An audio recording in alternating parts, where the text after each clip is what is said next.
Last year, for the first time in the history of the Human Rights Campaign, we declared a national state of emergency for LGBTQ plus Americans. Now, this was in response to nearly 600 anti-LGBTQ plus bills that were introduced in state legislatures across the country, particularly targeting trans lives and trans kids, 80 of which were signed into law. But not only was it the bad bills, with each bill that was introduced, we saw as much as a 400% increase in online bullying and harassment geared towards LGBTQ plus kids. Not only was it the bad bills, but we saw an all-time high of hate crimes against our community. 1 in 5 of every hate crime being motivated by anti-LGBTQ plus violence. Not only was it the bills, but we saw another deadly year for trans lives, particularly Black trans women. And as I've been traveling the country, it's been very clear to me that what's happening isn't just one state of emergency. It's millions and millions of individual states of emergency that are playing out in our communities every single day. I mean, look, my friends, when Proud Boys are showing up with AR-15s outside of libraries and drag queen story hours, you better believe we are in a state of emergency. When allies like Lori Carlton are being shot and murdered for waving a pride flag in allyship, we are in a state of emergency. When parents are uprooting their families because they'd rather mourn their homes than their kids, we're living in a state of emergency.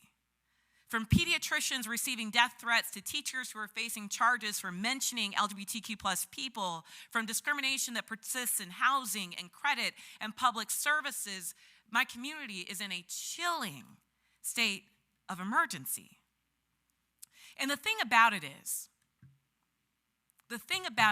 as the old folks used to say to me, I may not know the song, but this rhythm surely is familiar. Because this system of oppression and violence that we're experiencing, it's not new. From the revolutionaries in that Tea Party in Boston, to the brave foot soldiers in the civil rights movement, to the dedicated land stewards in the indigenous rights movement, to the relentless people that have fought for disability rights, for reproductive rights, we have always seen defenders of inclusive democracy be met with the same old playbook of division, of trying to conquer us, and ultimately threaten us with violence. What we're seeing play out, we have to see it for what it is. They're pitting us against one another so we don't look at the real problem. It's not white versus black. It's not straight versus gay. It's not born here versus immigrant. It's not Democrat versus Republican. What we are seeing play out is an extremism that threatens all of us. An obsession with restricting freedoms that threatens all of us. An obsession with preserving power that threatens all of us.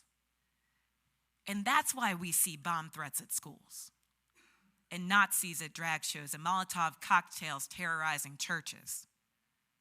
One thing that we have to be clear about is that this violence is and has always been a response to the power that we hold.